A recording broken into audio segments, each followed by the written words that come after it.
Yes, brothers and sisters, guest number 5 on the Danny Christie Show is the man himself, Deco.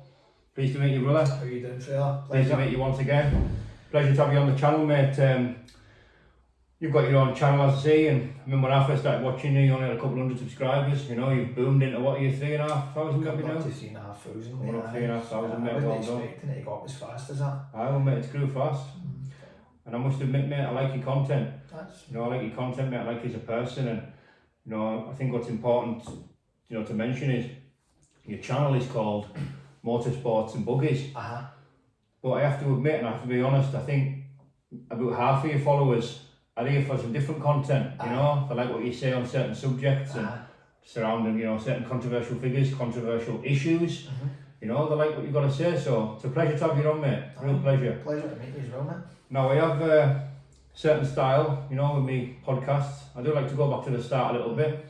I'm going to discuss a little bit. You know, we're going to start with your childhood, mate, how your childhood was, relationship with your parents, growing up, where you grew up, and, you know, take us up from, you know, from what you can remember up until about, you know, 13, 14, thereabouts, mate. The floor is yours, brother. Okay. Right. I grew up, born in Glasgow. Grew up in Glasgow Drumchapel, which is the second biggest housing estate in Europe. Quite a big place. Big scheme. Big scheme, aye. Kind of run-down area when I look back on it now. My childhood was great, got everything I wanted. Anytime I asked for something, laughed my parents, it wasn't a no. If they could afford it, I got it. Do you know what I'm talking about? Only child? Only child, aye. Right. Got anything I wanted. I would say I was spoiled. To be fair to you. Then, at the age of 12, 13, I can't remember exactly, I took a wee turn for the worst in terms of, I was in an accident. Basically what happened was, we used to, like, when they were redeveloping the place, like paths and stuff like that, right? There was tractors and dumpers and all the rest of it. Now, this specific kind of tractor had tracks on it, you know, the ones that kind of tank. Yes. I think it was about a 5-tonner. And what was happening is, as the tractor was going forward, I was kind of doing the moonwalk on the tractor going backwards. On the top of the tracks? So I'm just walking backwards, right? But my foot got caught in the tracks and I went under, right? So I went up my legs, smashed my pelvis, right? So you're thinking 5 ton, why is my leg still here? My legs sunk into the ground. There was an imprint of me in the ground, do you know what I mean?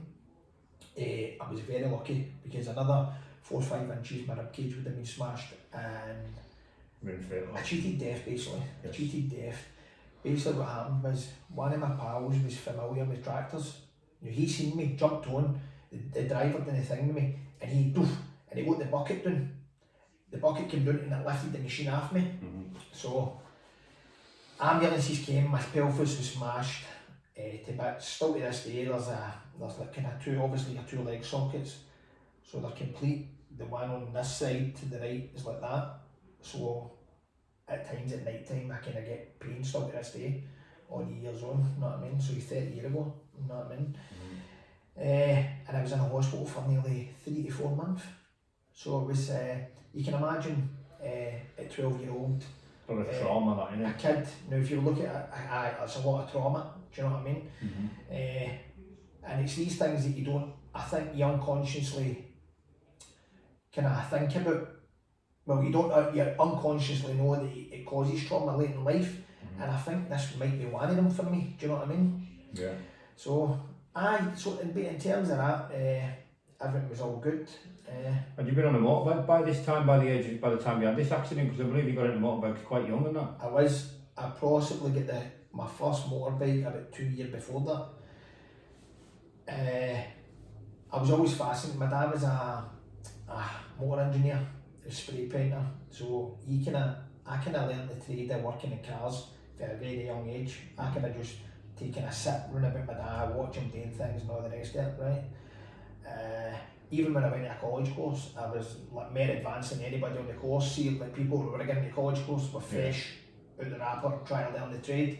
Well, I kind of knew a lot of it, so I was doing things, and I was actually helping out with people in the college, do you know what I mean? Yeah. motorbike scenario. So my dad was fixing my dad used to work for the street fixing motors, right? So he kind of went to a call out a motor that was broke down in a near kind of town called Faithfully, and he seen a motorbike in the garden, and he says to the guy, "Whose is that?" He said, "It's mine, it's for sale." And I think he only paid a couple of £100 for it at the time. So that was my first motorbike, and I got the bug for it. So my next proper bike was that was like a kind of wee kind of kids bike. My next proper bike was a small 80cc motocross bike, and the bikes just get bigger and bigger and bigger. Before you know it was on a 250. Then, obviously, women and stuff like that came along. Party scene and all the rest of it, do you know what I mean? Passion dies down a little bit. It died down, but with motocrossing, you always get back to it. Everybody's the same, do you know what I mean? So... Aye mate, so this time you had this fascination with bikes as you were growing up, you know, were you competing at any time, or did you just kicking about the fields and streets or something? You like, you know, obviously you like your motorbikes, but were you competing in, say, motocross itself at this age? No, at that age I wasn't, no. I didn't really know any kind of clubs or anything that was kind of about at that time. Just kicking about the schemes and the fields and that? Just bang bashing. I never kicked about the roads or anything like that. I was always on fields, never about the roads. It was always, my old man would say, "Don't drive that fucking road," you know what I mean? It was always about the fields. And the local farmer, he was alright with us as long as he didn't drive by certain bits and drive by horses and stuff like that. So it was all good, do you know what I mean? Yeah. In terms of that. Obviously back then there wasn't any social media or stuff, so we didn't know about tracks and all the rest of it, do you know what I mean? Yes mate. So I wasn't competing, but I was always good on a bike. Yeah.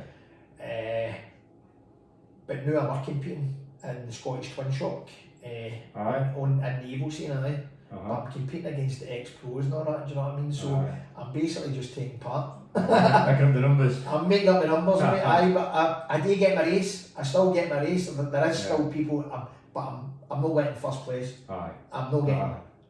I'm back mid-pack. Yeah. I'm racing with guys, my pals and stuff like that. You've got a passion for it. But it's all about taking part. Of course, do you know what I mean? Absolutely, brother. Absolutely, mate. We'll get on to a little bit more as we go on. I want to know a little bit about your sort of late teens, you know, maybe, you know, a good time getting your driving licence, late teens, you know, you just mentioned it there, you're getting the women, you're getting the dancing, that all that thing sort of comes into play, doesn't it, in your late teens?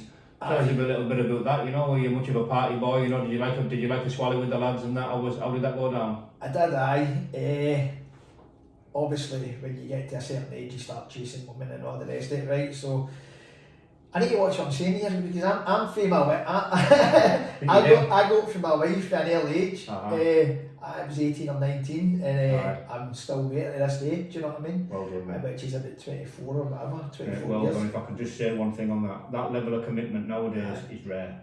Very rare. So fair play to you and fair play to your missus, mate. Mate, I love her to bits. I absolutely adore her, do you know what I mean? You couldn't wedge us apart, it's amazing, do you know what I mean? Brilliant. But so that kind of scene, kind of thing, do you know what I mean? The party scene, I'd say I sampled my kind of first drugs when I was about 20, 21 roughly, I don't know the exact age. Sort of drugs you like, if you don't mind me asking, ecstasy likely? Ecstasy, ecstasy, so I took the ecstasy and I kind of fell in love with that. At the time it was a wee Mitsubishi's.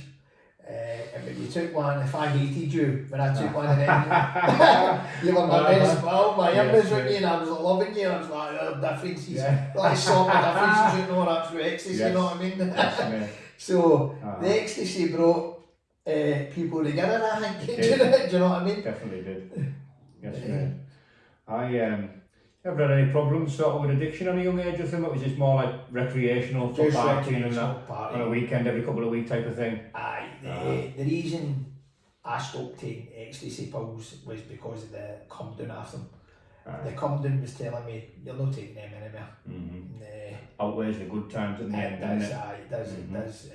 You start creeping the next day, do you know what I mean? So it went from having a laugh to, listen, you're not taking them, it's your brain telling you you're not taking them anymore. And I'm a believer that I listen to that, do you know what I mean? And don't try and kind of outdo myself, do you know what I mean? Yeah. It's the same with everything in life. True. True, mate. So what about employment? You know, what we employed as these young kids? Did you have still a job or something late teens or something? You know, how did you spin a few quid? Well, my first kind of job was in a place called Motorbike. I don't know if you've ever heard of Motorbike. It's a famous Scottish roll, right? They do the crispy rolls and that, right? That was my first kind of job. I fucking hated it. Then I think I went into Burger King, where I met my wife. She was a supervisor in there, so I went in there. I kind of knew her from school and stuff like that, but then when I went in there, that's where the two became an item. Do you know what I mean? Then I've just had things like snack vans and cafes and just things myself. Do you know what I mean? I've always been a kind of entrepreneurial kind of type person. Do you know what I mean? Anything I can really make money on, I try and kind of see a little opening or a little gap and go for it. And I'll go for it. But I'll tell you how thing it is, right? So everybody would want to get in my motor, right? So, but there was that many people wanting in it, they couldn't get in it, right? So basically what happened was there was a bit called Peel Bend Road and everybody would be queuing up, right? So it was a big Sierra I had at the time. A big 2 litre Sierra. And there was a thing called the Cabeth Jump. Right, so so you put the boot right down, it was on a road and you flew it, right? Airborne, right, so we would do that, and I was charging people £2 a head to get in the motor, right? So we're getting back and people were loving it that much that when they were on their way back, they're like, I'm just doing a double run. So you would get 1 or 2 guys standing in the next seat and you're talking like 4 or 5 in the back, you know what I mean? You know. Motor pack to the girls. Yes, man. I'm like, pile in, money, you know what I mean? Yes, brother. My man. I like that. Yes, mate. So see this, you said, you know, your motorbikes went up, you said, you know, your passion for it died down a little bit as you were getting into your late teens. You know, your early 20s drawn through, you know, you've met your missus, you know, what about there right now? So what about, when did the passion come back? Did you always have this passion for motorbikes? You just had a less interest in it at the time, you know? Because it seems like something that's been with you all your life, this passion for motorbikes and that. Well, everybody's the same with motocrossing. You can't juggle motocrossing as in, if you're a competitive stage with partying. If you want to be good at motocrossing, you can't juggle it with the partying, right? But obviously, I mean, I was the racing, as I say, right? But at the time, but the partying just takes your mind away from that. Yes. So you're not thinking about that, you're thinking about just getting partying, sitting in a house, just meeting people, getting a laugh, all the rest of it. The motorbikes are out the window, do you know what I mean? But you always look for that kind of adrenaline buzz. So I'd say probably the cheapest way back is probably buying a motorbike. Plus it's in your blood. Once you get a motorbike at an early age, you always go back to it. Yes, everybody will tell you what's into motocross will tell you when they had a bike and then they went to partying or whatever, they'll always go back to motocrossing. Do you know what I mean? So I was always good at fixing bikes. Then I turned it into my job. And I fucking did brilliant at it. I did get pissed off it from time to time. It's work, innit? But as it's work, do you know what I mean? So, talk about the sort of period of your life between sort of mid to late 20s, you know. We sort of settled down by this age, you know. Were you involved in any criminality, you know, anything like that, mate? I'd like to know, you know. Obviously, you've got a lot of subscribers, mate, and I think it's only right, you know, we'll divulge a little bit and we'll get right up to the present day, mate, you know. So what about your late 20s, approaching 30-year-old, you know, how were you then? Well, I used to do a wee bit of hash and that, right, so I would always get, at the time it was bars of hash, right, so it was nothing major. You were only buying a few 9 bar or whatever, right, and you were chopping them up and we were putting wee bits of hash just to kind of people running about the scheme, do you know what I mean? Yeah. Then... Give a smoke a bit of it, you know? I did at one point, but then I took a funny turn on it and I thought it was just maybe that bit of hash, but no. Anytime I take 2 draws a joint and I would think you and all your pals are talking about me. That's how bad I get. So I'm susceptible to a lot of things. I'm really susceptible, do you know what I mean? So, but no, I can't puff the stuff. I can't puff green, nothing, do you know what I mean? I go paranoid on it. It's mad. It's mad, so it is. So it kind of went for doing a wee bit of hash, then I can't remember exactly the dates, but I get involved maybe later, about 30-ish, with Class A drugs. When I say Class A, I mean namely cocaine. In terms of taking it, not taking it for a long period of time and not getting an addiction on it, but taking it, then again my body was telling me, no, that's not for you. But also selling it.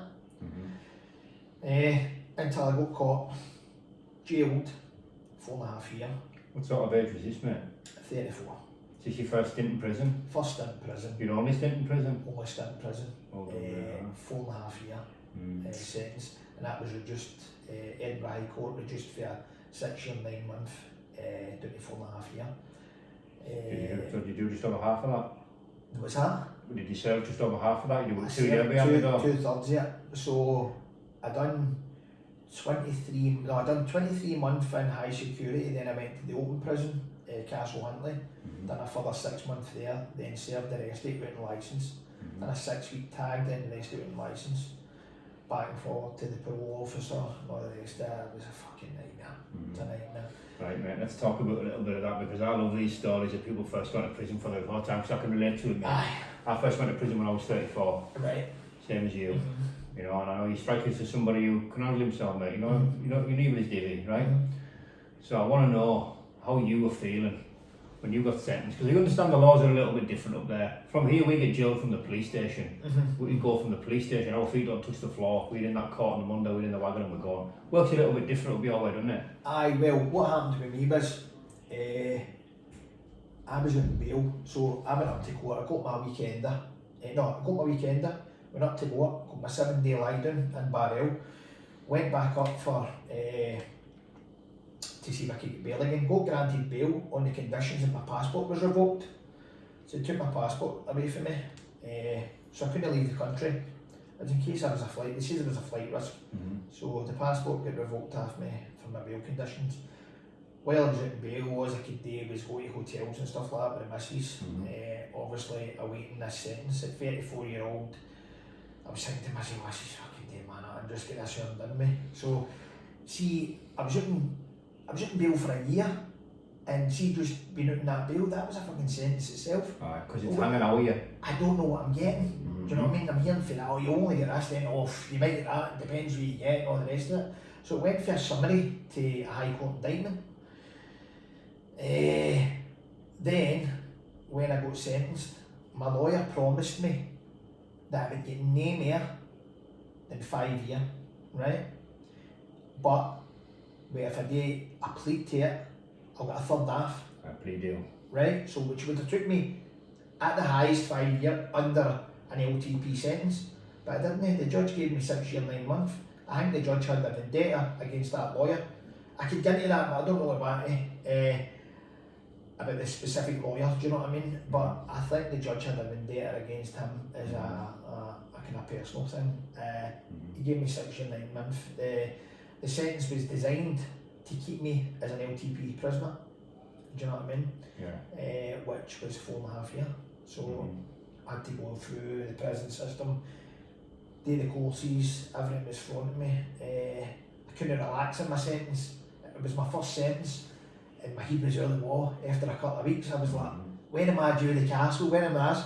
And that's the sort of questions I was asking the screws. And they were howling at me, and I'm going, I'm fucking only asking, man. And I'm like, fucking get a bit of time done first. You know what I mean? But jail's hard in terms that you miss things. You don't realise the things you miss. You know what I mean? And I've always said that people say, oh, jail's a doddle, jail's this and jail's that. Jail's a doddle maybe if you're there a couple of months or whatever. Do you know what I'm talking about? I do. But if see people that say they love the jail, they're either talking shit or they're fucking off their heads. It's fucking terrible. I think, mate, my opinion of that is the people who either enjoy the jail or don't mind the jail at all, to me, they haven't got a great deal going on outside. Aye. You know, because I can relate to exactly what you're saying. The prison for me wasn't hard. It's like a youth club. And especially the first couple of weeks, I was just cracking everybody. I couldn't settle with the environment I was in. But the main thing for me was missing my life outside. My kids, my loved ones. all the little stupid things like your flat telly and your L couch, all that mate's taken away, all the luxuries are taken away. And that was the hard bit for me, missing life on life's terms. I missed it, you know what I mean? Your long lives in London. And I couldn't get the drugs that I wanted when I was out with the drugs, mate, you know? So, your first couple of weeks in prison, mate, anxiety? Aye, because I'll tell you, see when I was out on bail, I was taking Valium and that. Right, for the anxiety, because I'd already been diagnosed with anxiety, right? So this prison sentence hanging over me, it wasn't helping, right? I didn't know what I was getting, all the rest of it, right? So I was taking Valium and stuff, right, before I was coming up to the sentence. So then when I go to jail, I didn't have any Valium, so it was like a kind of withdrawal. Do you know what I mean? And it was like pure. I didn't even ask for a detox in the jail. Do you know what I mean? Because because they don't give you much anyway, and plus I believe it goes against you further down your sentence. Right. Because then they bring it back up. Well, you were taking Valium and that. Do you know what I'm talking about? Yeah. So I didn't take the detox for all it was. Do you know what I mean? So withdrawals, mate. Withdrawals. Not nice off them benzos, is it? No. So that was in Berlin, which I was in there for about 6 weeks. It's a cunny of jail. I was just going to ask you that, mate. Is it as rough as they say that Berlin? Yeah, it's fucking. So it's like fucking 18th century. You know what I mean? Victorian. Aye. You know what I mean? It's a Victorian jail. It's ancient. It's ancient, man, and it's fucking stinking. Aye. It's absolutely stinking. Do you know what I mean? I've heard a lot of tales about that jail and that, and I can only relate to it a little bit. Like they've done them round here with the Victorian setup, and see, because it's a remand centre, everybody's coming and going, it's a busy jail, nobody's settled in, you know what I mean? Everyone stresses through the fucking roof, mate. I heard one of the other boys, MMA philosophy, I heard him talking about them, and he just told, your exact words is what he says about the place, do you know what I mean? Busy spot, mate. Busy spot, you know, dozens of buses pulling up every day to take people in and take people out. You've got a lot of people from all over jails, all over the north, east and west. If they get something, do something in jail, they get taken to Durham because that's where they go to court from. They go to court from Durham and back. So they maybe on a long-term sentence, they maybe get to click for something in the jail, whatever, something serious fun, something to go back to Durham to do the court for there. There's a lot of traffic, mate, a lot of noise, nobody's settled, especially the induction wings are lethal. Nightmare. Lethal, mate. But I've heard some tales about Berlin, mate, you know. See plenty of violence when you're in there? Seen a few people getting smashed. I didn't have any violence. I was alright. I just kept my head down. You got into knee tangles with anyone out now? Nah. In fact, one guy, and it was actually my fucking. It was basically just an argument, but he decanted himself, right? So basically, what's happened is he was a bit of a fucking arsehole, right? In terms of being a moany bastard. No, it was just a cunt to be running about this fucking idiot, right? So I've told my missus at one of the visits that this cunt, my fucking Peter's fucking thing, he's doing my fucking nothing, right? Never mind him, you'll go into an R1 or whatever soon. So she's wrote on a letter, she's been writing a letter to me, and she went, is that fucking cellmate, you're still doing your nothing? So I've left the letter on the table, then I was going for a visit.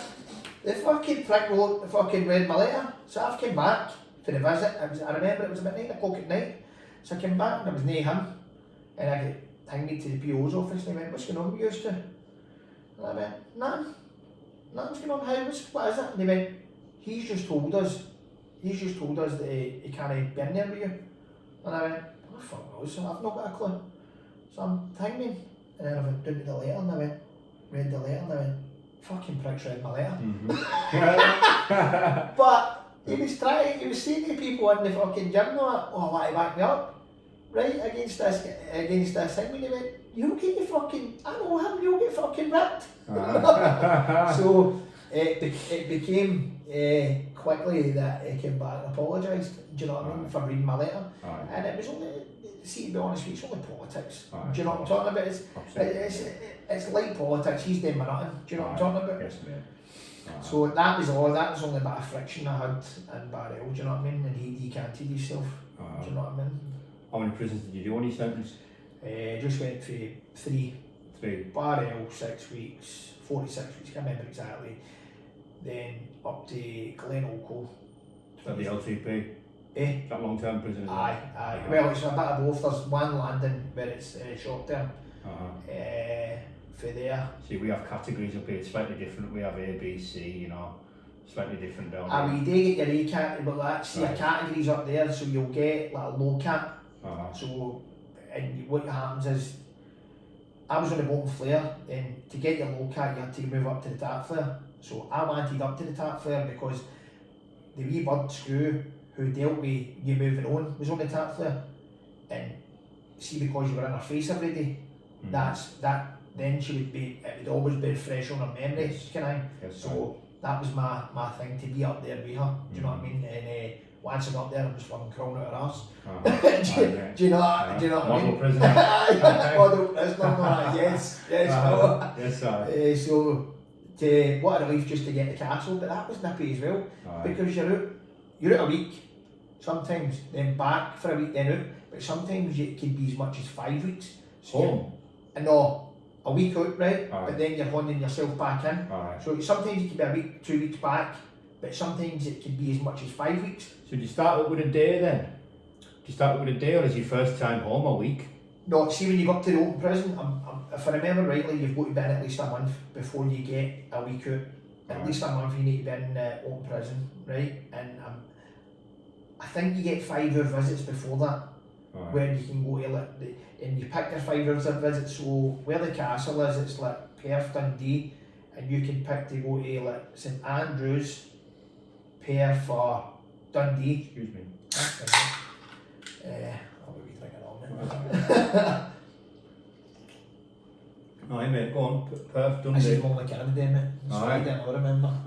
Right, so you get your 5 hour visits, right? So the missus would come up, take me out for 5 hours into the town centres and stuff like that. Gonna walk about and all that. Just walk about. Can you buy kit and all that? What's that? Can you buy kit and clothes and all that and take it back? Aye. So I got there. I can't remember exactly with the stuff, but I think I would just get changed when I was out. If you know what I mean, buy new stuff. Come back in a new trackie and buy a new trackie and stuff like that. Do you know what I mean? Yeah. But it was nippy up there. Oh, it was nippy as fuck, man. It was bad with illegal. It's the illegal high that. People wanting about spice and all that. Spaced out on that, mate. Aye. So at first I was on. What happened was I went up to the castle, and my first job at the castle was fixing like lawnmowers and stuff like that. So you'd have been good at that, eh? Mate, I was rebuilding me stammer engines like 10 a day now, and the guys like, souping them up. You need to calm down. You need to leave some work for somebody else. But so then I was getting back into the hall, and you were just sitting about all day. I says, this isn't for me, man. I says, I need an outside job. So then I got a job doing balloting. But the balloting consisted of hoover, washing motor, then driving. So that's what I done. And and they would give you a bum. The company that you worked for would give you a bum. So they would. Oh, does that work? Do you get that money on your canteen or something? No, you weren't allowed it. You weren't meant to get it, but they gave you a bum, and you could use that money when you were out at the place. Do you know what I'm talking about? Sound. But I used to get my missus and that. She would come out and see me at the placement and stuff like that. You know what I'm talking about? Yes, mate. Although she wasn't allowed, but she would still come out. Do you know what I mean? But aye, mate. So remember, what about the day when you got out? You remember that feeling? I can, mate. I remember it's the release date approaching. Aye. Kind of waiting for Christmas. I seen your hangman. I remember that day, mate. And I get released for the open prison. And it was mad. Do you know what I mean? Mrs. waiting for you at the front. Aye. And the dogs and all. I miss my dogs so much. I love my dogs. You've gathered that from my videos and stuff like that. Do you know what I mean? So my dogs are my big king. You know what I mean? So, if I may ask you, how does it work when you get out with that? You know, do you still have so much on a licence or something? Because we have like a licence scheme down here, you know, you've got so much of your sentence left on a licence, you know, you say you've done 2/3. So I done 23 months, right? Then 6 months up the castle, 29 months, then 6 weeks on the tag, then the rest it was on parole. Probation and all that. Parole right to the end of the licence. Right. So you had to be a good boy right for the 4.5 years. So yes. 29, 20, just 31 months, just say. Any fucking about that, you're right back into the rest of your sentence. Right back into the rest of the sentence, basically the same, you know what I mean? So you had to go and visit the parole officer and ask us and that, do you know what I mean? Yeah. So that was that, basically. What did you start doing with yourself? Obviously it's nice to return to, you know, your home, your dogs, your missus and that, you know. What you start doing with yourself? You be a good boy since then? You've been a good boy since then? Aye. Good Just stuff, mate. usual back fixing motorbikes, routing motorbikes, all the rest of it. Uh-huh. While I was routing licence, I had a tragic accident on a jet ski. Basically what happened was, I went up to Loch Lomond with my wee pal, and we went out. I can't remember who it was. My wee pal Donald, right, and I was with my missus, he was with his missus. And the plan was just to play about. I was just about to take off the jet ski, with her on the back of it, or my pal on the back, I can't remember. We had the two skis now, mine's and my missus's ski, right? Are these, do you own these skis? Aye, Other they're wheels, yeah? mine, mate, right? So I was just about to take it off and I could hear a buzzing, bzz, bzz, and it was my phone. So I picked the phone up and it was one of my other pals, Tony. And he's like, what are you up to? I says, I'm on the ski. And he's like, you want to pick up Stu or TJ? These are two brothers, right? And I was like, mate, I can't really, because I'm up here with my missus and we Donald. We've just come up and we're at a place called Duck Bay. And she's like, just go with them if you want. And Are these in the area? These two brothers? aye, Right. they stayed in the area. So it was one of the ones where when I look back, I wish she never says that, but it's one of the things, isn't it, right? So she says, just go with them if you want. I said, like, you sure? So my missus and my pal's missus ended up with him. So it was me and wee Donald on the two skis. So I went and picked up either Stu or TJ, I can't remember exactly what one it was right at the time when we picked him up.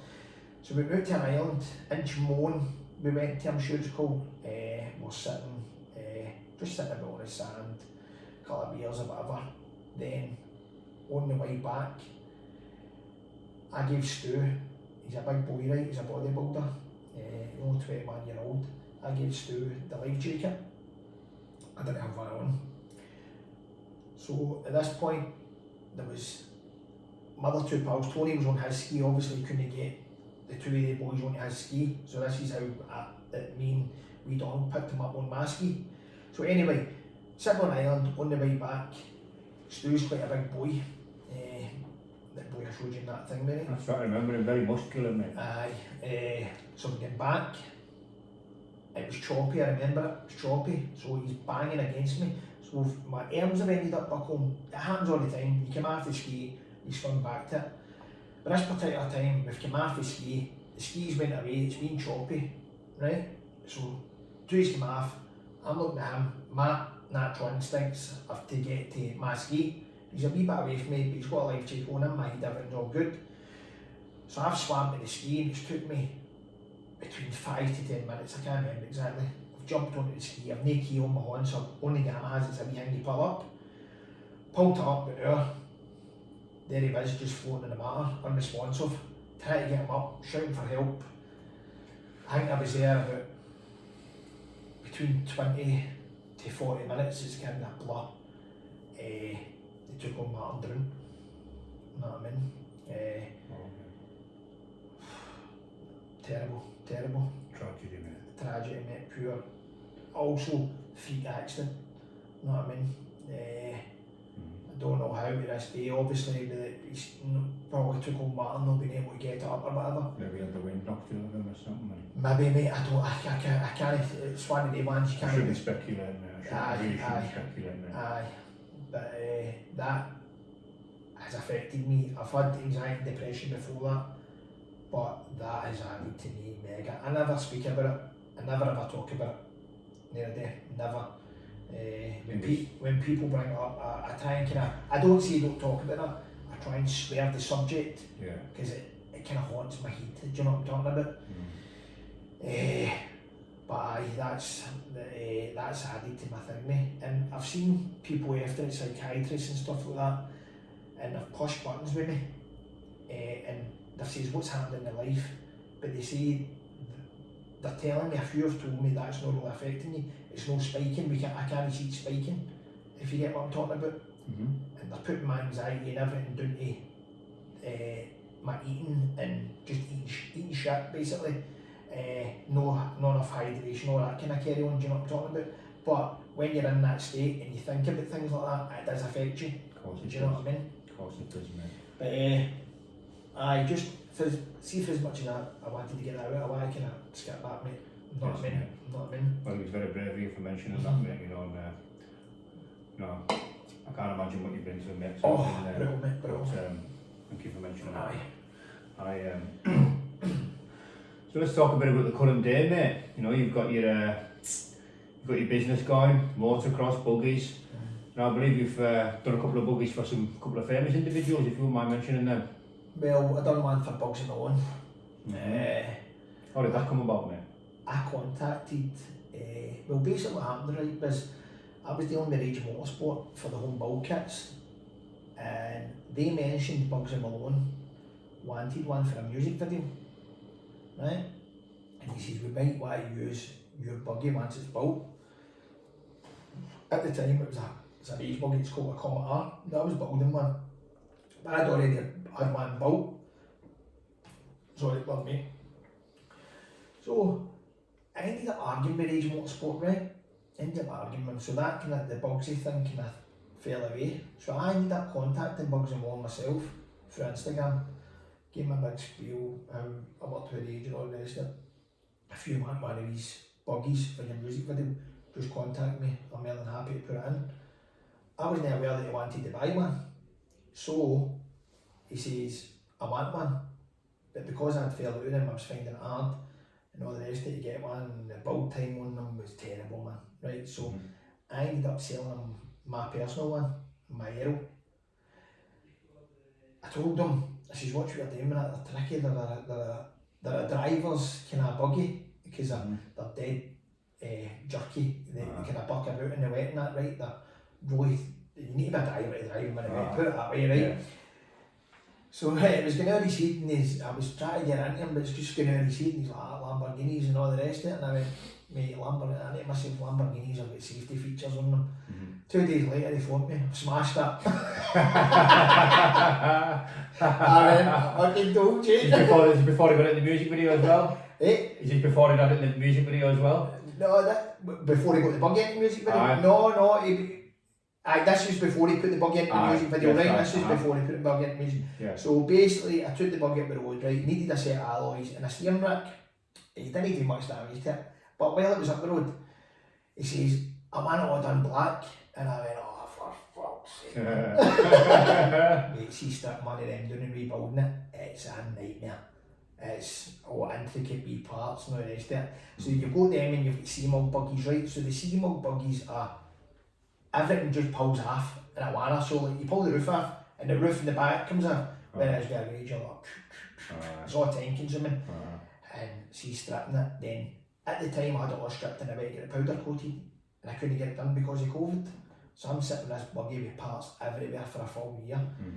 And he kept, to be fair to the guy, he kept asking, but he wasn't pure putting the pressure on or whatever, and I kept just, I said, listen mate, this is the stage I'm at with it, do you know what I mean? And you couldn't see with these buggies, see these Rages, when Rage powder coat them, you can't thing with them, you can't just re-powder coat them and blast them. See, like say you would like knock a bit of paint off with a blast, you can't do it with them, it's made with a special powder coat. You've got to sit with a grinder. Is it right back down? Grinder with paint removing pads, 125 paint removing pads. We sat. That's what you burned through, 125 pads? Aye, 125 pads to do the full frame to get it proper. Now I could have just etched it and went over the top it, but I wanted to do it right from. Of course you did. It was mint. See, we done it with matte black panels. He wanted to match his Bentley Continental GT, so... Well, I hope it reflected in his bill. It did, mate, aye. But, fucking be honest with you, it wasn't worth a hassle. You know what I mean? It was just the annoyance of COVID and all the rest of it, and everything going round about it, and just I wanted to get it finished. I like to get things done, do you know what I mean? And that was doing my nothing, that particular bit. But we got through it, and the sense of achievement at the end of it and how it looked. But he's selling it. He's got it up for sale now, so if anybody's want to buy it, Bugs and Bones Rage buggies for sale. Built by you? Built by me, aye. So I got the seats and all that customised for him. I done all the seats with the BUGGYS logo and that on it. And have you seen it in his music video? You just Aye, he put it in his music video, so nice he did. one. The one where he's holding a bully, I think it's an XL bully, Right. and the BUGGYS in the background a wee bit, you'll see it. Oh, is that the one they're in like a bit of a forecourt and they're all going about in the motorbikes and the buggies and all that? Is that one? No, they're in an underground car park. Aye. It looks like an underground car park, right? And he's doing his thing, right? I don't know the name of the song, right? But he's doing his thing and he's got the bully and he's rapping and that, and you just see it in the background, do you know what I mean? But aye, the BUGGYS are belter. So it is. And it's the 1400 one, not I mean. Is this something you think you'll continue to do? You need desire to doing anything else? You found your businesses, or you want to do now until you retire, shall we say? I've got another couple of things in the pipeline. One of them I don't want to discuss on here. Absolutely fine. Totally legit. I just don't want to let it out. Yes, man. Because the guy in me, he's like, whatever, do you know what I mean? No, he's no dodging, and I just don't want to let my plan out in the open. Be distasteful, yeah. And you know Dom, don't you? Yes. I'm getting into business with Dom, gas heating engineer. See, that's his profession. True. I'm going to go and do that with him, do you know what I mean? Brilliant, man. So the bikes and that, do you know what I mean? Fair play to you, mate. Keep you busy. I'll go back to maybe doing up bikes, restoring them and selling them. Doing more of that and less repairs. Do you get what I'm talking about? Yes, mate. And building bikes for people to order, can I? You know what I mean? Yes, mate. So what about life to this current day, mate? How's things? All good? All good, mate. Any problems? Nah. Just a couple of controversial things lately. Just YouTube beef. Well, I think, like I say, I think it's worth mentioning here that something we were talking about before, me and you know, I think a lot of people get drawn in and that, and I mean, I want to talk because, I don't know if you've seen any of my videos 2 years, 3 years ago, mate. YouTube consumed me, mate. The whole thing consumed me, you know. There was a certain topic, you know, that will go unmentioned, you know. There's certain people and certain topics that have no place on this channel, so I'll never mention them, you know. And if anyone else mentions them, they'll be shut down, you know. Need place on here. But YouTube consumed me, you know. I was that venomous in my approach towards it, you know. I really wanted to get this message out there about this certain thing. I've seen the videos. Mate, cost me sleep, mate. Cost me sleep. It completely consumed me, and it took my eye. I took my eye off the things that mean to us the most, my kids, life itself. Started being less and less important. YouTube consumed me fully, you know. And I think what's important that I think I need to mention and now, YouTube is not the real world, you know. There's a lot more things, a lot more important to everybody than YouTube. There is people out there, you know, their entire life is YouTube. That's their business. I'm not going to comment on that. But for me, YouTube's a hobby. I only dedicate an hour, maybe an hour, sometimes between an hour and 2 hours if I'm watching a good podcast to YouTube. That can still be unhealthy. You know, there's a lot of things in life that should take precedent and priority over YouTube. Mate, I found myself up to 3-4 in the morning with this YouTube of late, getting into certain subjects, right? And obviously there's wee beefs between wee camps and all that on YouTube. And before it's all gone off at the minute, it dies, then a beef starts here. And I've got one of my pals, right, who phones me. He's right into it, and he phones me. Did you see such and such? Did you see such and such? Yeah. I'm like, aye. You know, I go and watch that, and I went, I've not seen that yet. And before, you know. And my missus is like, you gotta get your fucking gut, you. So one of my other wee pals, wee Bob, I've been telling him about it, and he's like, I don't know, I might get in here, I don't know. He's fucking hooked now. Can get you. He's hooked now, you know what I mean? So, but my advice to anybody who's watching this, I wouldn't get too embroiled in YouTube. No, good advice. I'm working on just, as you say, getting a wee bit of time here, do you know what I mean? And working it as a hobby. Do you know what I mean? I get a wee bit obsessed to try to build my channel up. Do you know what I'm talking about? I think you've done well so far, mate. I've done alright. It first started as a kind of blog for me, YouTube, right? And it kind of went off subject. It went off that subject. Do you know what I'm talking about? I've noticed that. But I still talk about what I started with my Yes, channel, do you know what I mean? And how I build bikes and whatever, and I've still got the followers who still ask questions Yes, you have. about bikes and all the rest of it, do you know what I The mean? clue's in the name of your channel, mate, you know, why you started it and what you're all about. But I do have to say, you know, I do like your input, mate, on other topics and other subjects. You know, that's how I first got onto you, mate. You know, I've never been into motocross and buggies and that. I think I've probably been more into them now through you than I ever have. Yeah. You know, but I got into you for, you know, talking about other subjects, topics, controversial issues, you know. I got into you and you know, things became available and apparent to me because they come up on your feed, these things, when you've been watching things of a similar nature. And you come up on my feed, mate, and I have to be honest, I like your input on stuff, you know. You've got a good, honest input, you know, you're not afraid to tell it how it is, for better, for worse. So I think on that note, you know, I think we maybe best address, should we call it the elephant in the room regarding Bobby K. And I did notice you had a couple of choice words for Gary Carroll. Now, as I said to you before, you know, this channel is not about giving anybody abuse, you know. I don't mind anybody telling me how it is, you know. But as we said before, I'm not about to give anybody abuse. I know you are not. But I just want to mention that, you know, this channel is not about targeting anybody or giving anybody abuse whatsoever. But we do like to get to the bottom of a couple of facts, okay? So take the floor, babe. Take the floor, brother. How did you come about Bobby K? You're meeting with him? And hold on, before I go any further, do you want me to tell you how it is? How I want to put this across or whatever? Yeah, I want you to tell me how it is. I want you to tell me your opinion on things, you know what I mean? We'll go for the start with Bobby K, right? Yes, brother. So Bobby K became about, he started calling people out. I never noticed this, right? But he started calling out boys like fighting trolls and stuff like that. For I don't know the reason, right? Then there was a big guy, maybe Paul Clayton or something. He was calling out like fucking 5 and 6 people in one day, right? And he was out his brains right in front of the camera, right? And Cam McCormick put up a video, right?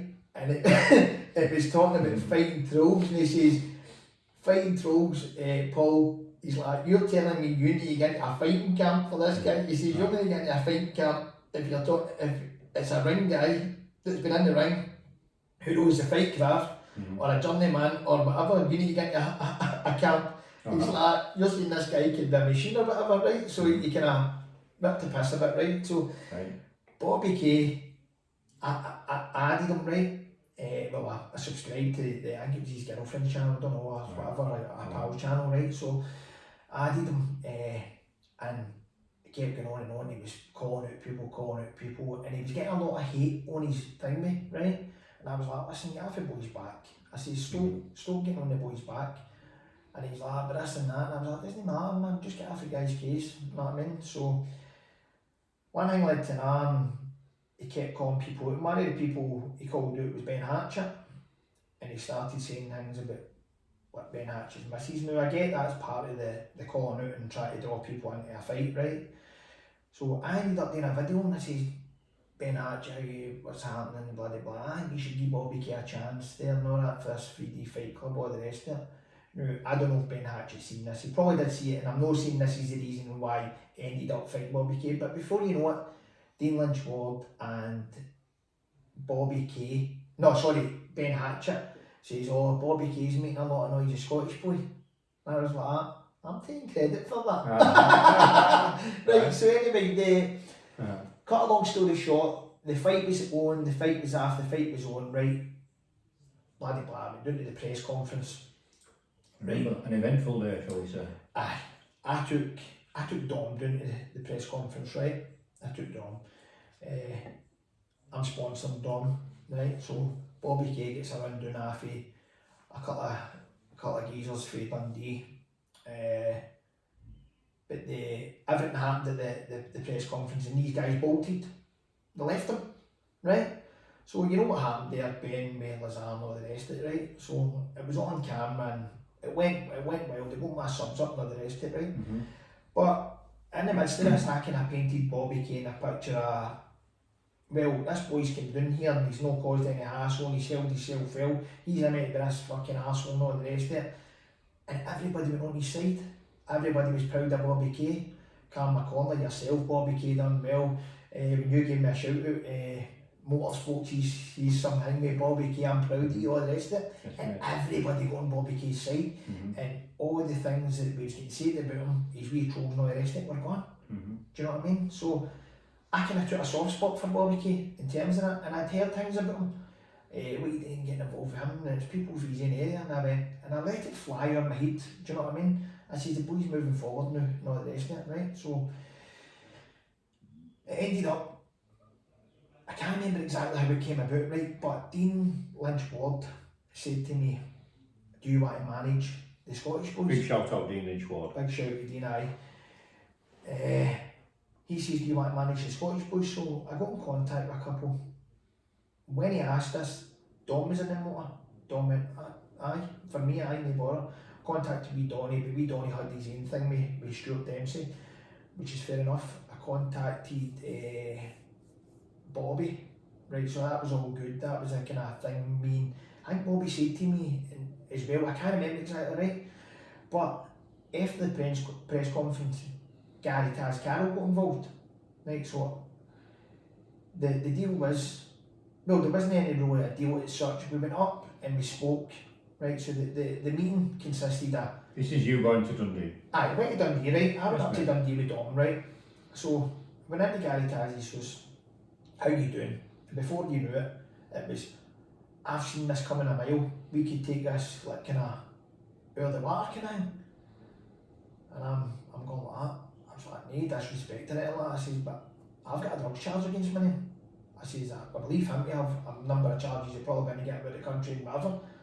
So I kind of laughed into myself. In fact, I got that comical that I went to the toilet and fucking laughed, right? Do you know what I'm talking about? So we ended up, we went down. So it was what it was, right? We went down, and it was a good wee day, right? We went down, we had something to eat. Bobby was looking fresh. That's the best I had seen Bobby, right? So one thing led to another. But in this conversation, Gary was saying to me, now I can't remember exactly when the phone call was between me and Gary, right? If it was before that or after it, right? But Gary said to me, 20% to me, 20% to you, and 60 to Bobby. And I went, well, I'm meant to get 20% if I'm getting appointed as a manager.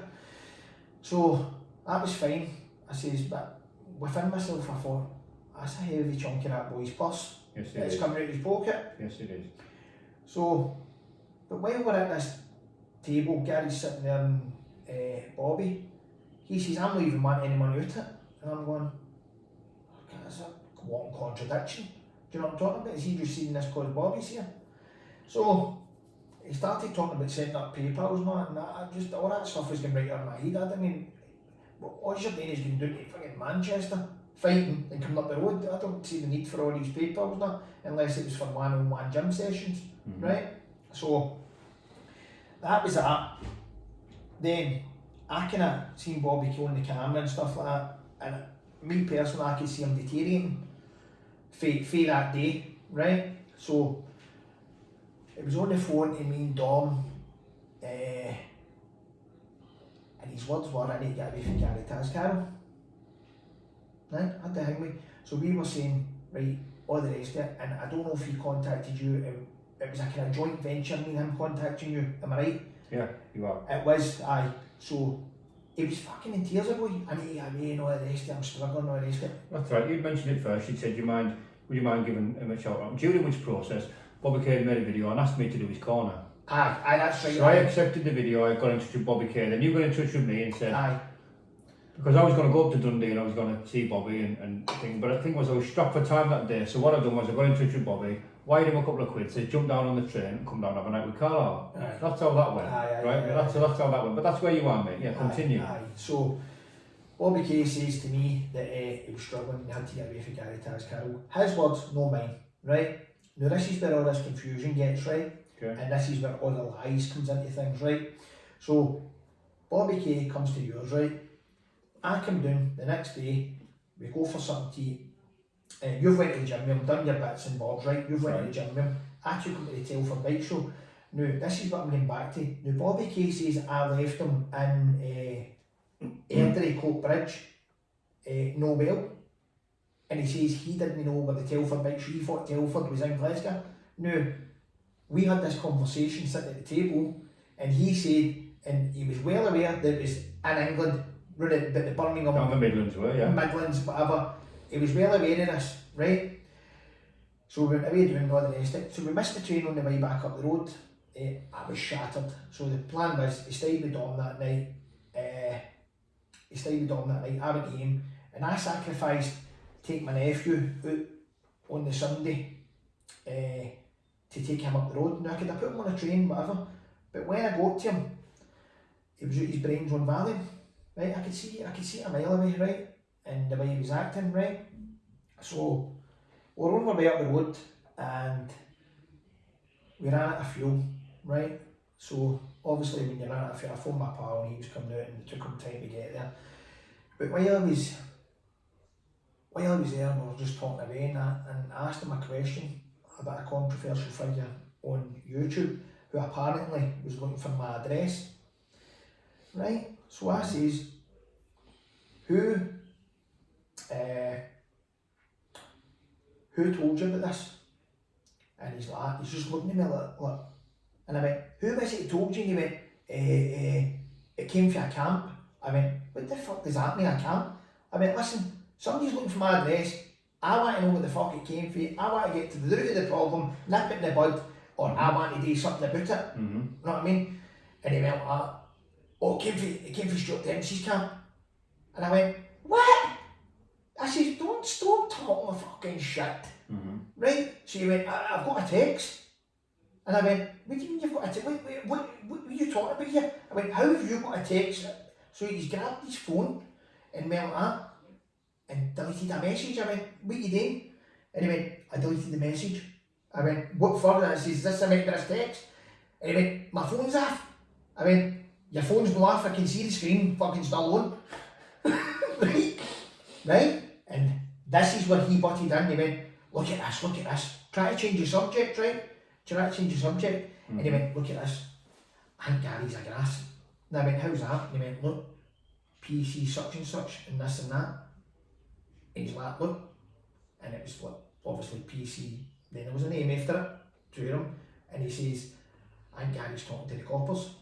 So I went like, bump, took the two numbers, you know what I mean? And I've got the WhatsApp pictures for the two people. So I have. He was the one that says that he thinks Gary's a grass. And so they fucking are. Because what you doing with two Polish fucking numbers in your phone? Mm-hmm. Do you know what I mean? So I kind of kept it to myself, right? And it wasn't Gary made a video. Now, I could see that Bobby had either been manipulated or went back to Gary and said something, right? And spoke a lot of fucking shit about me, right? So he made a video, right? And it was, I think it was along the lines of, it's no fucking Team Scotland anymore, but it's Team Mercenary. I've never liked that name anyhow, come for a certain such and such. Now, that's fucking clearly directed at me. So, I'm going to address him to his face rather than him indirectly addressing me. So, I fucking went after him, as you do. Do you know what I mean? I'm not going to take fucking shite. Mm-hmm. So, one thing led to another. I went on to a thing with, I don't know if I'm on a wee Johnny Sparrow's channel, and me and Dom spoke about things, right? And I don't think he liked it, right? So then he gets Bobby K to make a video in his house, on his channel, speaking one lot of fucking shit. Saying this, that, saying, speaking about your girlfriend, speaking about, saying Dom's bird doesn't like me, saying I was driving up the road, fucking all the place, out my nut, all the rest of it. I was driving tired, you know what I mean? And fucking, I think it was going to line out things I saying, I'll take you and all the rest of it. So, Gary is wanting to do that. So I went, is that right? So I've done a reaction video and just called him out for what I think he is, which is a grass. Right. You know what I mean? I honestly don't give a fuck. Right. Do you know what I mean? Fair play to you, mate. I mean, it is what it is. Do you know what I mean? Tell me how it is, you speak from there. Aye, so if people are going to talk shit about me and do indirect videos and try to slander me, do you know what I mean? I'll tell the truth about them. Do you know what I mean? And the thing is, That's only me let a wee bit of it. That's only me let a wee bit out.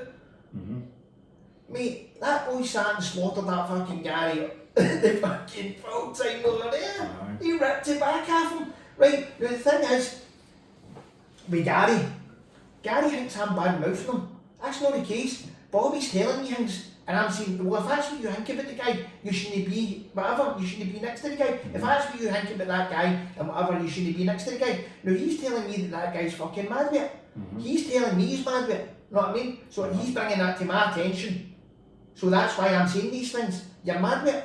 Do you know what I mean? But that wee guy Bobby goes up to, I didn't see that. No, nothing's nothing adds up. Do you know what I'm talking about? Well, even though I'm trying to remain neutral here, and I have to be. I do have to be. I have to remain neutral, you know.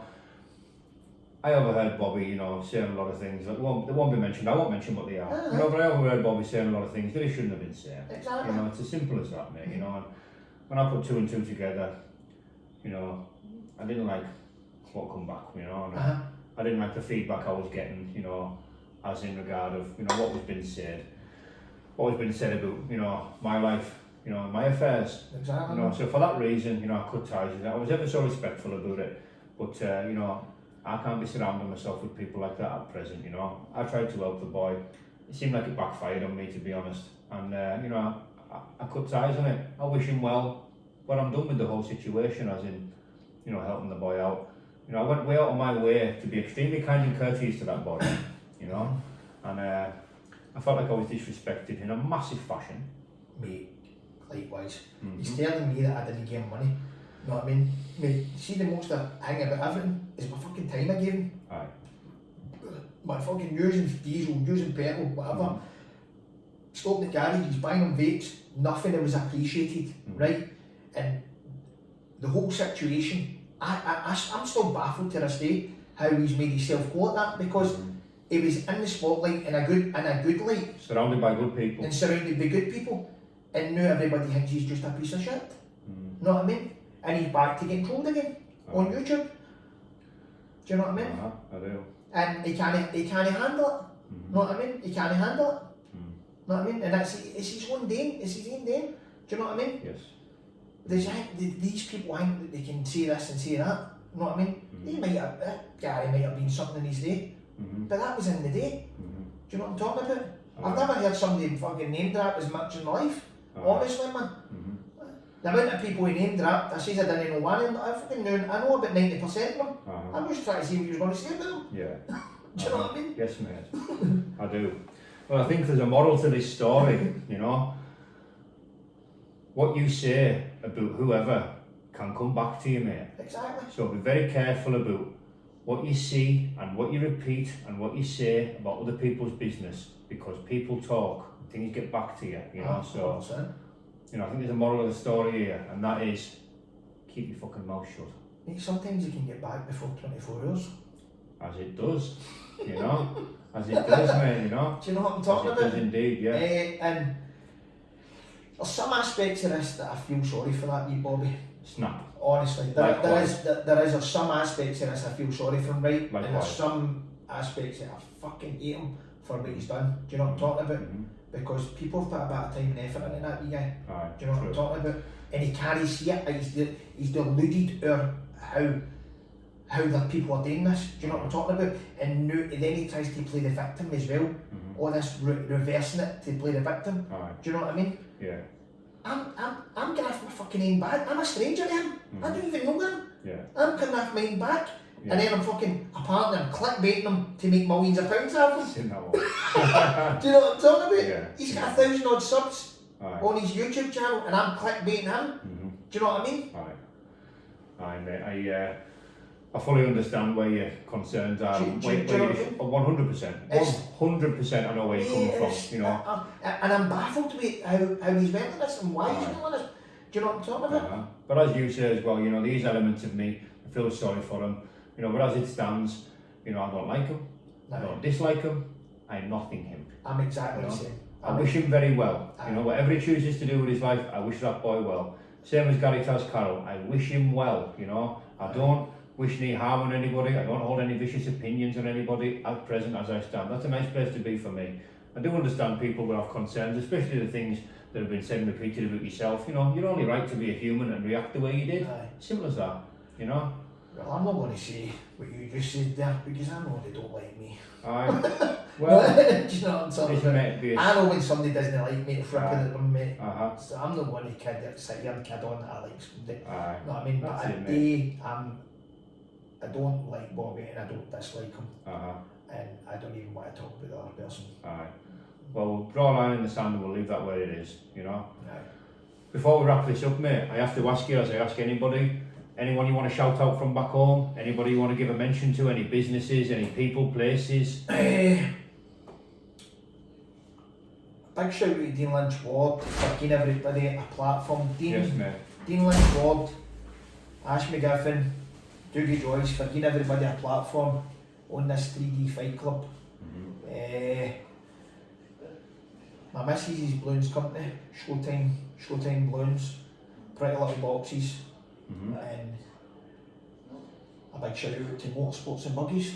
Well, aye, big shout out to Motorsports and BUGGYS. And the man, Danny Christie, So, for having me on. not a problem, mate, pleasure. Now listen, I'm going to put Motorsports and BUGGYS link in the description, so if anyone would like to get over to his channel and subscribe, you know, like his videos, give him a watch, he's got some wicked content. Tells it how it is, and that's how we like it round here. Alright, Nee Divvies round here, mush. Thanks for listening, everybody. Bye bye.